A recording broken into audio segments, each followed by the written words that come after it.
This message is for the entrepreneur, the businessman, the businesswoman, the hustler that wants to invest in the legal operations of marijuana distributing. Oh, come on, you all know what I'm talking about. This message is just for you.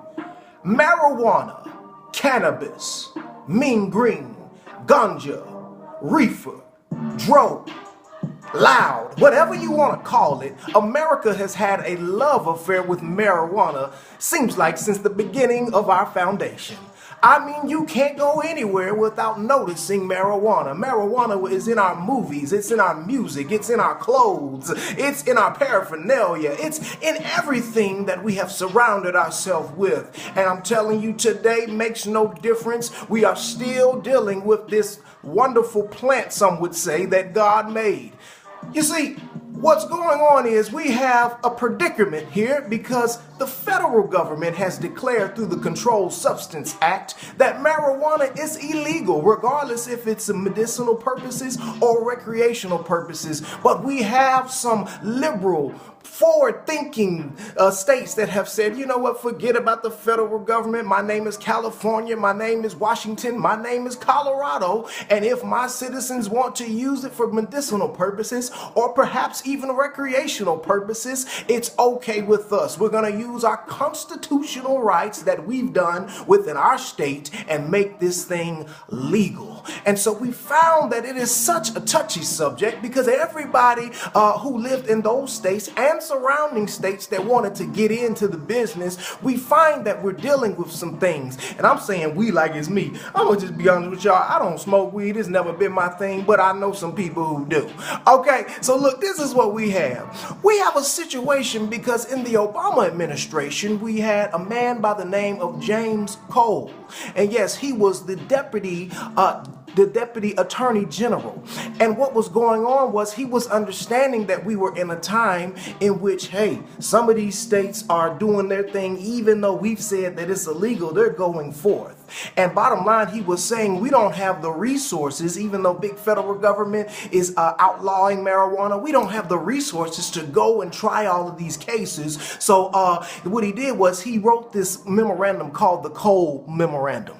And he said, hey, U.S. attorneys, what I need you to do is don't focus all your efforts on every marijuana case out there. I know you want to save the country of this madness called reefer, but don't go out in every situation. He outlined about 8 circumstances in which he wanted his U.S. attorneys to go out and prosecute things. You know, it was rational things, like we want to make sure that marijuana wasn't easily distributed to children or wasn't easily funding gang activity, wasn't easily allowing people to be driving stoned, you know, stuff like that, you know, because he didn't have all the resources. And so what was going on was Obama and the Department of Justice were figuring out, hey, this is the memo that we're going to issue, and hey, it's probably going to result in the states just doing what they want to do. California and Alaska and Washington, they're probably just going to do what they want to do. We don't have to just hold their hand.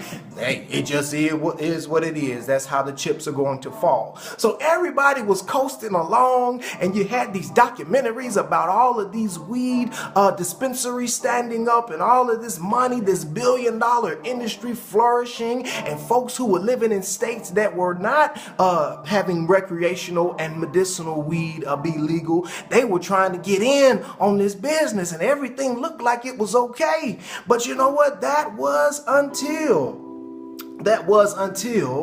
we had Friday. What happened on Friday?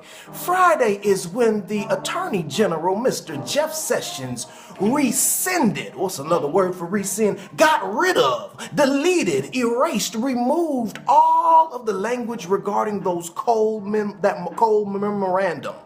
Oh my goodness.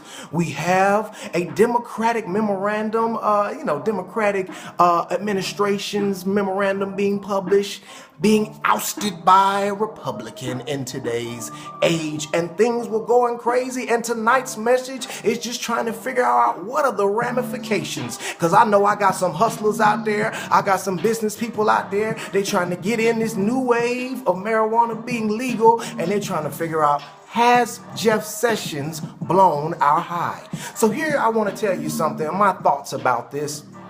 First of all, I love what Jay-Z said back in the day. He said, chains are cool to cop, but more importantly are lawyer fees. And so for you business people, for you hustlers out there, if you're trying to figure out how this Cole Memorandum deletion will affect you, this is what you need to do. You need to go get your attorney and get some legal counsel. Because I bet you what your legal counsel is going to tell you is he or she is going to tell you what you need to do is you need to figure out how your U.S. attorney feels about this situation. Listen to me, y'all. I know you got a lot of things you're doing, but here's some business advice and some motivational advice. With this perplexing conflict regarding the federal government law versus the state law, you need to find out who's your U.S. attorney, not your, other attorney that you call on sometime to say, hey, can you get me out of jail? Not that person.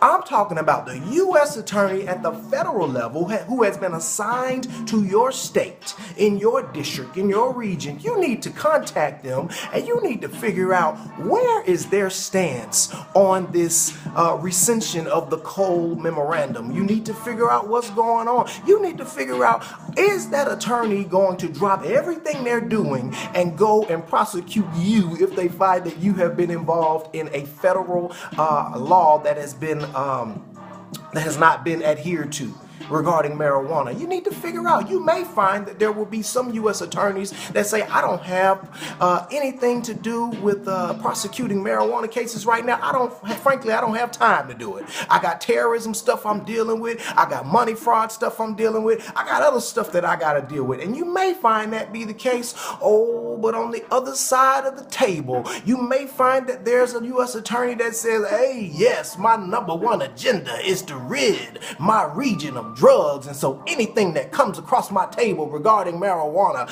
I am prosecuting it. You better get in the know. There are some other people out there saying, they're not worried about what happened on Friday because all this is going to do is bring about more awareness. Now that folks who didn't even know what the Cole Memorandum was, they're going to start reading it and they're going to just see how this topic is being politicized, and they figure that a lot of more dispensaries and all of these other things that are going on in the industry are just going to flourish. And you know what? That may be true too. But here's the takeaway, y'all, for those who trying to invest in this business. I know it's a profitable business. I know things are looking up and up. Oh, but come on now. I'm not the smartest man in the world. May not know all the different theories, but I know rules of power. And you know what? When it comes to the federal government and the state government, which one you think gonna win?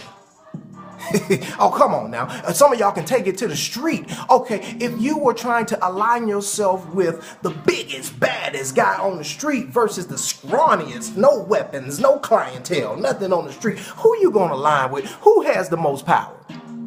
I would find that you would say it is the big bad guy. And I didn't make the rules. I didn't invent the game. I'm just a player in this game. But the big bad guy in 2018 is Uncle Sam. And I don't care if you go and get your own